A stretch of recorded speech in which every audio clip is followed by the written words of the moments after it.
আজকে অধ্যায় 3-এর একটি ছোট প্রশ্ন কিন্তু ক্রিটিক্যাল প্রশ্ন সমাধান দেখব। যদি তোমরা বেসিক জানো খুবই সহজে অঙ্কটা করতে পারবা, আর যদি বেসিক না জানো তাহলে প্রশ্নটা খুবই ক্রিটিক্যাল একটা হবে। আচ্ছা, প্রশ্ন হচ্ছে যে কোনো একটা সংখ্যা দেয়া থাকবে, অন্য একটা সংখ্যা পদ্ধতির সংখ্যা, ওইটা সমান আরেকটা সংখ্যা দেয়া থাকবে, তার বেস কত ওটা বের করতে বলবে। তো এই ধরনের অঙ্কের বেসিক থিওরিটা হচ্ছে উভয় পাশের সংখ্যাকেই দশমিক সংখ্যায় রূপান্তর করতে হবে। প্রথমে আমাদের 1e5 একটা সংখ্যা দেয়া আছে। আমরা জানি এটাকে যদি ডেসিমালে রূপান্তর করতে হয় প্রথমে বাম দিক থেকে একটা মার্কিং করতে হবে 0 1 2। আচ্ছা, এরপর হচ্ছে ওই স্থানীয় অঙ্কটা নেওয়া লাগবে, যেরকম স্থানীয় অঙ্ক আমরা নিলাম 1 গুণ নির্দিষ্ট বেজ হচ্ছে 16 উপর ওই স্থানীয় অঙ্কের যে মার্কিংটা আছে সেটা মানে 2 যোগ আবারও সেম কাজটা রিপিট করতে হবে। এর মান আমরা কত জানি 14 গুণ 16 হচ্ছে বেজ, এর উপর পাওয়ার হচ্ছে 1 যোগ পরের স্থানীয় অঙ্কটা 5, 16 হচ্ছে বেজ, এর উপর পাওয়ার হচ্ছে 0।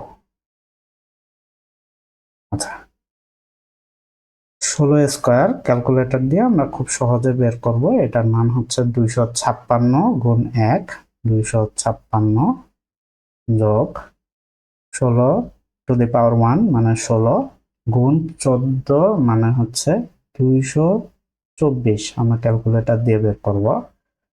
কোনো কিছুর উপর পাওয়ার 0 থাকলে তার মান 1 হয়, মানে 5 ইন্টু 1 5। টোটাল যোগফল কত?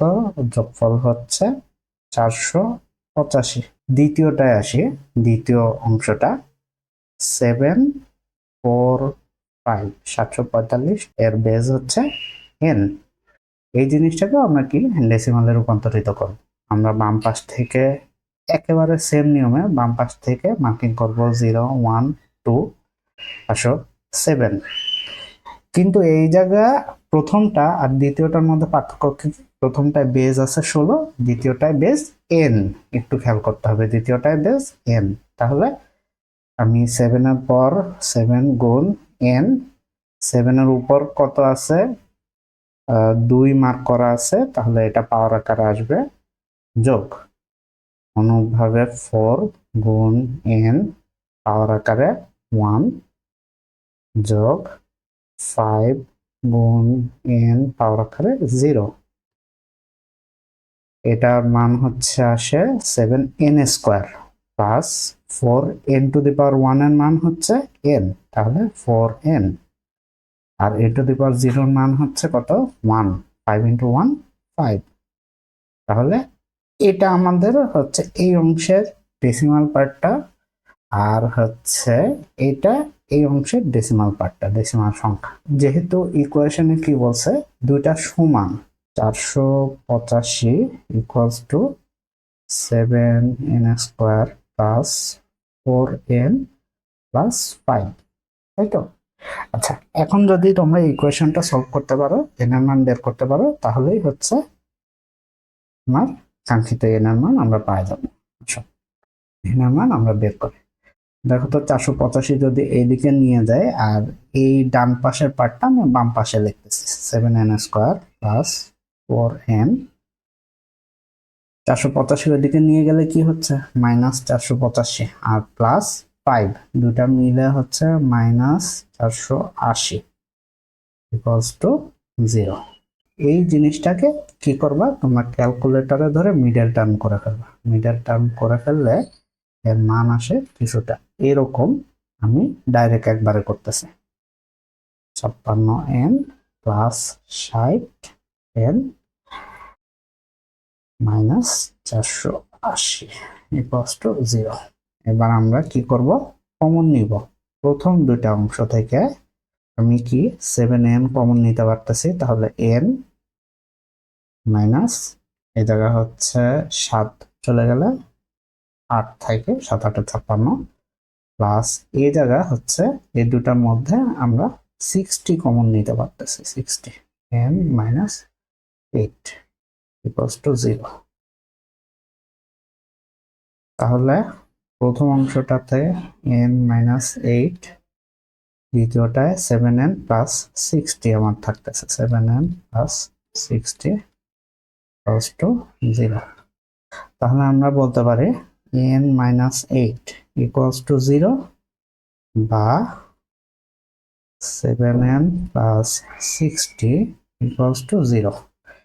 তাহলে প্রথমটা দেখে আমরা সহজেই বলতে পারি n ইকুয়ালস টু 8, আর দ্বিতীয়টা থেকে কি পারে 7n